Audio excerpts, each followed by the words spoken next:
Brendan, everyone coming through this busy schedule okay? Everyone fit and ready to go? Yeah. Still, like James is the only one that's out, but everyone else, all good.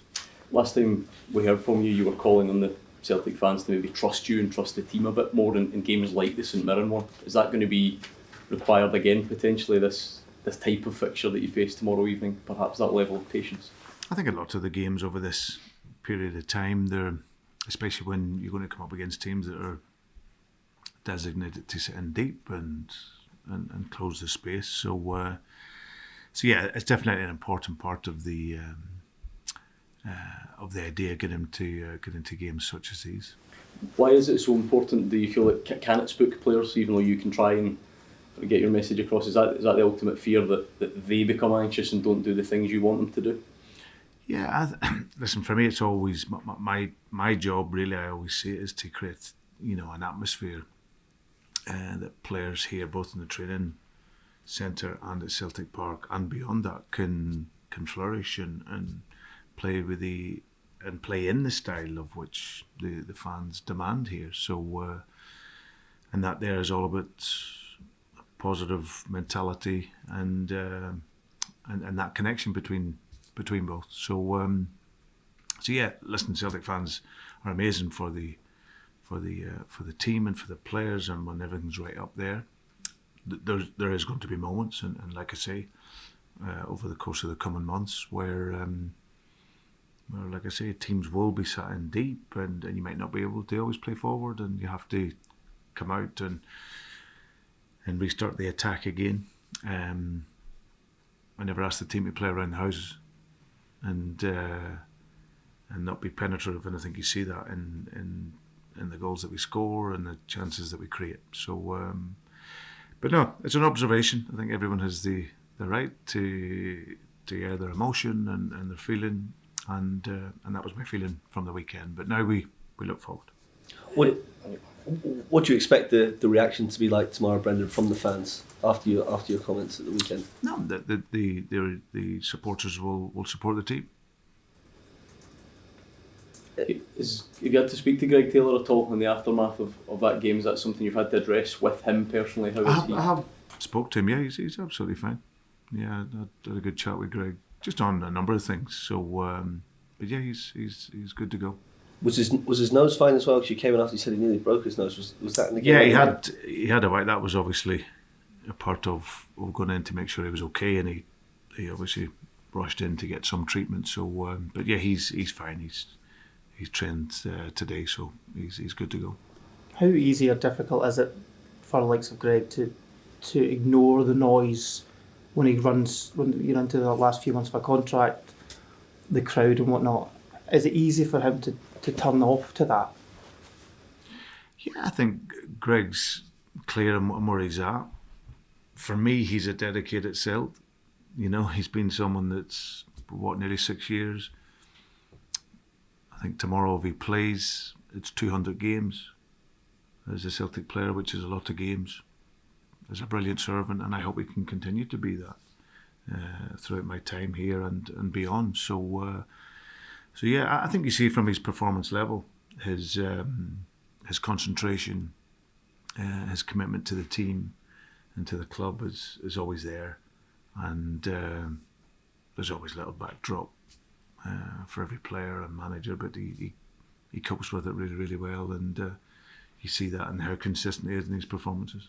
Would you think now that it would be better for a quick resolution to this matter, considering the noise that's going on round about it for all parties involved, if there was a quick resolution to this contract? Well, that is, you always want that, ideally, but I'm sure Greg does as well. So, but yeah, I think it'll, between the club and he and his representatives, they'll find a solution to it, I'm sure, either way. But in the meantime, I'm here to support him and his performance level, and yeah, as I said, he's absolutely fine with it all. But Brendan, you know when managers speak about fans, how fans can sometimes take it. Do you hope the Celtic fans realise and appreciate that when you're speaking about them, that they kind of see where you're coming from with it? Listen, I can never say to anyone what to say, what to think, what to sing, what to not, but I can You know, I know what my own personal value is, and that a lot of it is based around respect. So, but for me, listen, the Celtic support is an amazing support base. What they give the team and how they support the team and how they travel with the team. So I'm not going to start to tell people what to sing, but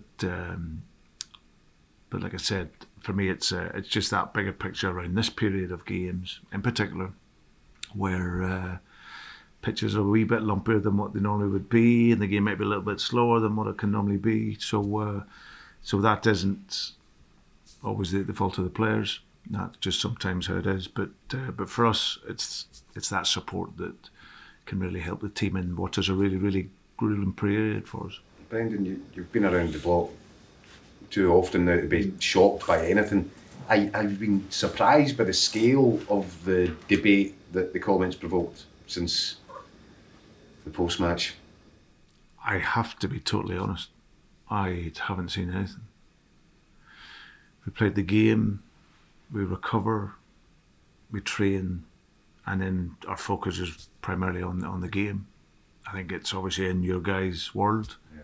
It's not in my world, and I'm you know, everything is open for debate now. Win, lose, draw, whatever you say. So no, it's not something that I get attracted to really. My focus is really on the team in our next game. Can you understand, Brendan, when you say everything's open for debate? Can you understand some Celtic fans who, we had them on the show last night replying to your comments saying that their singing of the Kieran Tierney song they felt was separate to the Greg Taylor issue? Can you understand where they might be coming from? Listen, I said before and I repeat, everyone has an opinion. You know, everyone has an emotion. They can, you know, people can say what they think, and that's okay. Is the overarching message, Brendan, that at this particular point in a grueling sort of festive season when the games are coming thick and fast, it really is the onus is on everybody to pull together and be moving in the one direction. You don't need schisms or distractions. It needs to be all kind of channeled.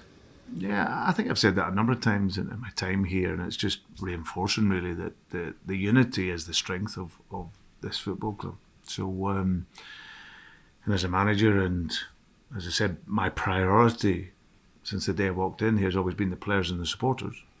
Then that's the connection which is always most important, and if that consistency there, then of course you get great results. So I think we've seen that, and every now and then, like I said, it's to observe, it's not to tell anyone what to think, say or do, but certainly when we're together, we're a much stronger club. How much do the players take from positivity from the stands? I mean, we talk about it all the time, but does it really have a energiser? We give them something extra? Well, 100%. It's everything. You know, if you're in a really positive ground with a great energy, then that can give you so much. You know, you can get into your flow. Everything is just much more positive. So yeah, listen, I've worked in stadiums out with here where you play passes in the game and you know the team will recognise. You know, I remember my time at Swansea where you'd make a backward pass because you couldn't go forward.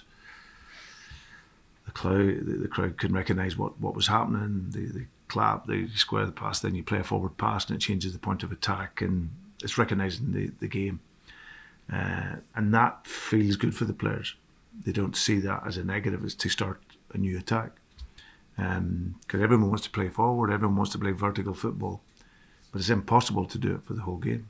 So when there's that positivity around the stadium and that recognition of that, then of course that really aids the players on the pitch, and that's where they gain the energy from. But I repeat, the players get amazing energy from Celtic Park. I've said it so often, especially this season. We love playing at home.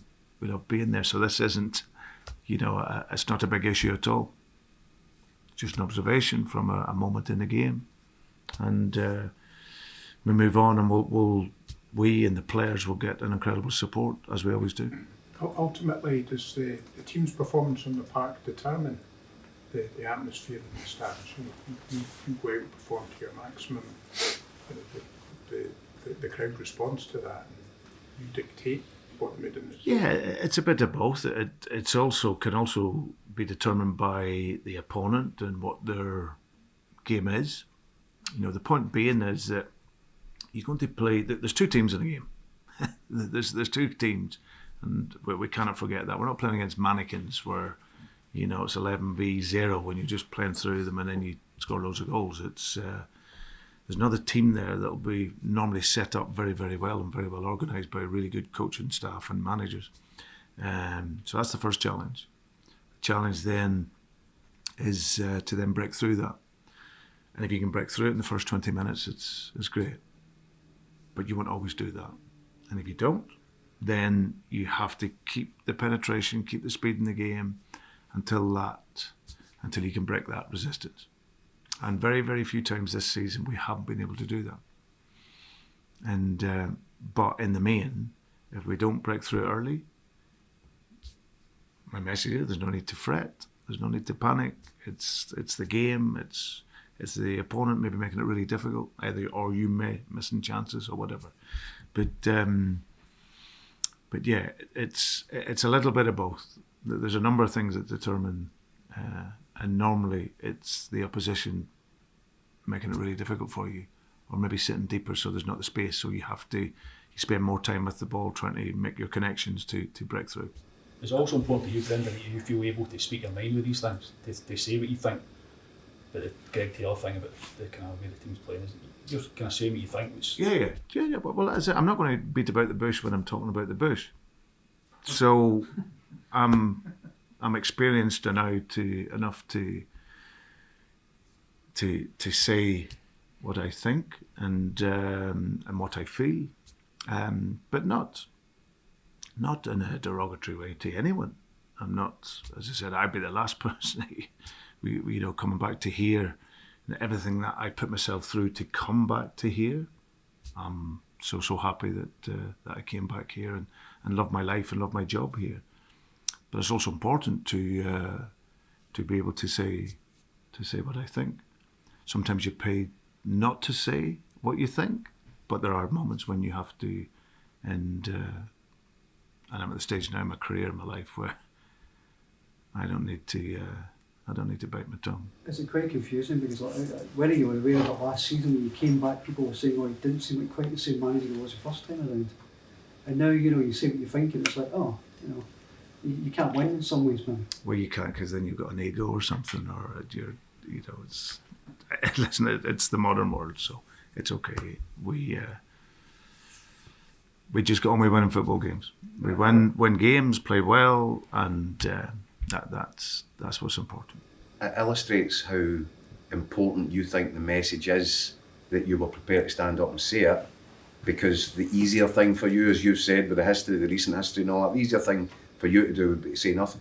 So that perfectly illustrates how important you think this is, that you're prepared to make a stand about it. Yeah, I think I've mentioned it sporadically over my time here, but just because I know what the power of this club is when everything's together and that unity's there, and also what it feels like for the player to be on there and getting that amazing support, and I can understand this off the back of the Rangers game and not playing anywhere near what our level was, so I can understand that wee bit of fret and a bit of and bit of worry, but no, it's something that I think is very, very important. As I said, my priority with the players is the performance level, and that comes from training and it comes from the games and creating that atmosphere which the players can thrive in.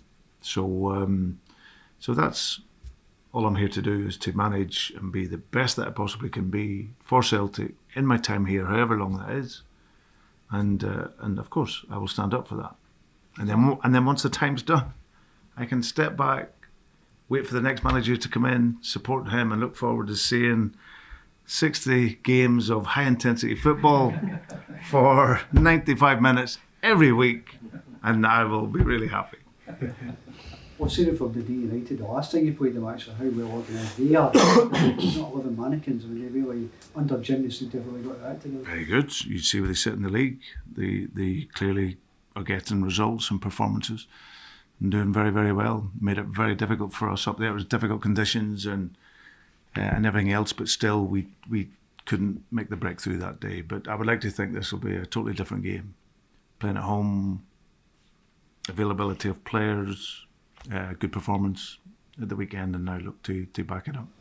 In terms of signings, Brendan, has there been any progress with any of the ones you're looking at? A few little bits and pieces going on, Robert, in the background, both ins and outs. So, but nothing to declare as of yet.